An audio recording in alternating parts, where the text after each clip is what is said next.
వరద బాధితులకు అవసరమైన నిత్యావసర వస్తువులు సకాలంలో అందించేందుకు ప్రభుత్వం శ్రమిస్తుందన్నారు హోంమంత్రి అనిత. జగన్ మాత్రం బెంగళూరులో కూర్చొని కబుర్లు చెబుతున్నారని మండిపడ్డారు. ప్రకాశం బ్యారేజీని బోట్లు ఢీకొన్న ఘటన వెనుక కుట్ర ఉందని తేలితే కఠిన చర్యలు తప్పవని హెచ్చరించారు. ఈరోజు ఎక్కడో బెంగళూరులో కూర్చొని లిటరల్లీ చెప్పాలంటే పులిహోర కబుర్లు మాట్లాడుతున్నాడు. సారీ, నేను ఎందుకంటే మాట్లాడుతున్నానంటే ఇంత జరుగుతుంది, ప్రపంచం అంతా చూస్తుంది, ప్రజలందరూ బయటికి వెళ్తే ఎస్ మాకు ఇది జరిగింది, మాకు ఇది అందింది అని చెప్తున్నారు, దాతలందరూ ముందుకు వస్తున్నారు. సిగ్గుపడాలి. చిన్న పిల్లలు వాళ్ళకి కిడ్నీ బ్యాంక్స్ తీసుకొచ్చుకొని ఇది కూడా మేము ఇస్తామని చెప్పి సీఎం గారి దగ్గరికి వచ్చి వాళ్ళు ఇస్తున్నారు. కొంతమంది పిల్లలైతే చదువుకున్న పిల్లలైతే వాళ్ళ పాకెట్ మనీని తీసుకొచ్చి వరద సహాయ ప్రాంతాల్లో ఉన్న వాళ్ళందరికీ కూడా ఇవ్వాలని చెప్పి ఆలోచన చేశారు. కానీ ఇవన్నీ పక్కన పెట్టేసి ఎక్కడో బెంగళూరులో కూర్చొని ఈరోజు ప్రభుత్వం మీద బురద జల్లే పరిస్థితి ఈరోజు కనిపిస్తూ ఉంది.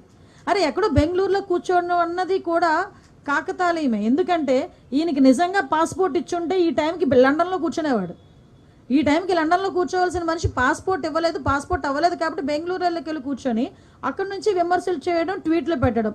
అరే నువ్వు 2 రోజుల అంటే మహా అయితే ఈ 9 రోజుల వరద ఉన్న ఈ విజయవాడ సిటీలో 20 నిమిషాలు గడిపాడు జగన్మోహన్ రెడ్డి కరెక్ట్గా చూసుకుంటే. ఒక రోజు ఒక 10 నిమిషాలు, ఇంకొక రోజు ఒక 10 నిమిషాలు. కానీ ఈరోజు గౌరవ ముఖ్యమంత్రి చంద్రబాబు నాయుడు గారు అలా కాదే, ఉదయము సాయంత్రము కూడా వెళ్ళటమే కాదు, వాళ్ళందరూ కూడా ఎలా ఉన్నారు, ఏం చేస్తున్నారు అనేది చాలా క్లియర్గా కనుక్కొని సాయంత్రం మళ్ళీ మీ అందరికీ కూడా బ్రీఫ్ ఇచ్చి ఇక్కడ మళ్ళీ అఫీషియల్స్ అందరితో పాటు మీటింగ్ ఏర్పాటు చేసుకొని వాళ్ళతో క్లియర్గా ఎలా జరుగుతుంది. ఏ మంత్రి అండి ఈ రోజు వరకు ఒక బ్రీచ్ని క్లోజ్ చేయడానికి ఇన్ని రోజులు ఒక మంత్రి అక్కడ 3 రోజులు 4 రోజులు కూర్చున్న సందర్భం ఉందా? ఈరోజు గౌరవ ముఖ్యమంత్రి గారి ఆదేశాల మేరకు నిమ్మల రామానాయుడు గారు వెళ్ళి బుడమేరు ఆ బ్రీచ్ని క్లోజ్ చేయడానికి 3 రోజులుగా నిద్రాహారాలు మాని వాన్లో తడుస్తూ అక్కడే కూర్చున్నారే. ఇవన్నీ ఎందుకు కనిపించట్లేదు ప్రతిపక్షాల వాళ్ళకి? ఇవన్నీ ఎందుకు అసలు వినిపించట్లేదు ప్రతిపక్షాల వాళ్ళకి? కనీసం ఏదో రకంగా బురద జల్లాలి అని ఒకే ఒక పరిస్థితుల్లోని పేటీఎం బ్యాచ్ని దింపి సాక్షి ఛానల్ని పట్టుకొని నోటుకు వచ్చినట్టు మాట్లాడడం తప్పించి ఏమీ వాళ్ళు చేసే పరిస్థితి అయితే కనిపించట్లే. ఒకటైతే క్లియర్గా ఉన్నాను, ప్రజలందరూ కూడా ఇప్పుడు ఎన్డీఏ పక్షాన ఉన్నారు. ఎంక్వైరీ జరుగుతుందండి, దాని మీద ఎంక్వైరీ జరుగుతుంది, చాలా డీటెయిల్గా ఎంక్వైరీ జరుగుతుంది. అంటే కొన్ని అనుమానాలు అయితే ఉన్నాయి, కొంతమంది ప్రజలకి అనుమానాలు ఉన్నాయి, డిపార్ట్మెంట్కి ఇరిగేషన్ డిపార్ట్మెంట్కి అనుమానాలు ఉన్నాయి. ఆ అనుమానం నేపథ్యంలోనే వాళ్ళు కంప్లైంట్ కూడా ఇవ్వడం జరిగింది. దాన్ని చాలా వేగవంతంగా ఈరోజు